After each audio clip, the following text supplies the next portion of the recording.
Hey guys, it's Mike with another Guild Guardians video. This is a highlight video on Morana. She's a mage champ. She's a Hydrus Intelligent Keeper's mage. And we got her outfitted to level 100 with the same gear set. Her total power is only at 552,000, being a base level epic versus having those extra 2 enlightenments when you move to legendary. So I think that's going to be about where we're at here. We did get her outfitted with the intelligence gear that we have, all the best pieces, plus the extra attack on the crossbow. She doesn't get this benefit down here, but she does pick up that 22.5% on the attack. All right, so let's take a look at her skills. So she's got Avalanche here. It's an ultimate ability, AoE. It's going to attack 5 times randomly, targeting enemies each time and dealing 170%. We're actually at 240% of attack as magic damage. Each attack has 25% chance of causing frozen as well.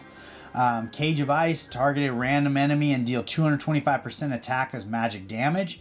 And for 4 seconds, the target enemy cannot move or attack, but can use skills. So if they have healing abilities or shielding abilities or something like that, they'll be able to use those skills, but they will not be able to attack or move, which is kind of a cool crowd control. And then her passive is Tidal Wave. Each incoming melee attack has a 10% chance to unleash a Tidal Wave back on the enemy, dealing 200% of attack as magic damage. So all of her damage is magic damage. This has a 20% chance based on where we're upgraded, but it's kind of a counter attack to come back on the enemy. So definitely want to build her with attack because she's going to be a back row damage dealer. Ideally, we would have attack boots here, but these are the best boots I've got. So we'll work on that over time and be able to outfit her a little better. But we're going to bring her into the Great Forge and see how she gets on by herself. All right, so we are on to that first room. Now, she is a back row damage dealer. Ideally, we don't have any runes yet. Ideally, we would have a tank and a warrior or 2 tanks in front of her to protect her, which would allow us to build her with attack boots and be real focused on attack. She's going to get defense and HP from her helmet and her chest plate. So if we had the attack boots, that would be beneficial. She'd do a little more damage for us. But we're going to get started here. We got 2 times off, slow it down just a little bit. And she's going to run her avalanche ability here. 5 random hits, completely wiping out the enemy. So those that ability, it really hits hard. We are on to the next room. We'll get this started.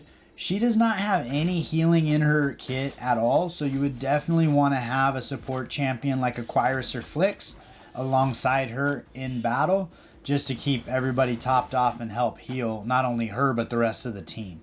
But she is doing a pretty good amount of damage out of the back row for us. I know early in my free-to-play I was using her, and when I got Inara, I thought Inara was an upgrade to her, but it seems to me they're doing a lot of similar damage, actually. Now, I think Inara has some better crowd control pieces. All right, we're moving on to that third and final room. I always say third battle, 5th room. But we are going to take this on. I don't expect to have any challenges here.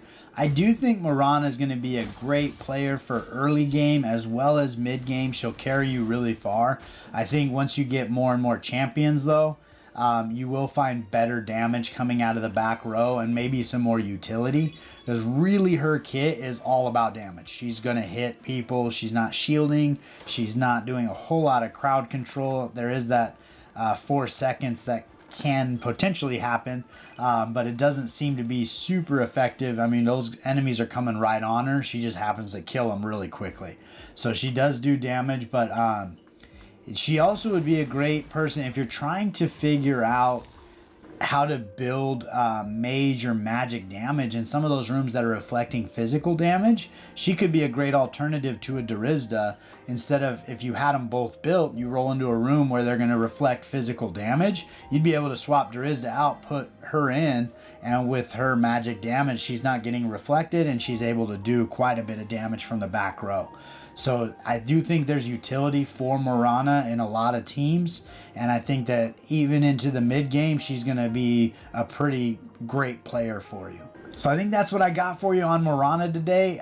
She's a fun champion. That avalanche ability does a lot more damage than I really expected it to. I appreciate you guys taking the time with me. If you haven't liked and subscribed, please do so. It means the world to me. We are up over 100 subscriptions already, and when we get to 500, we will be giving away that NFT. So I can't wait to do that. But it's been fun, and I can't wait to see you next time.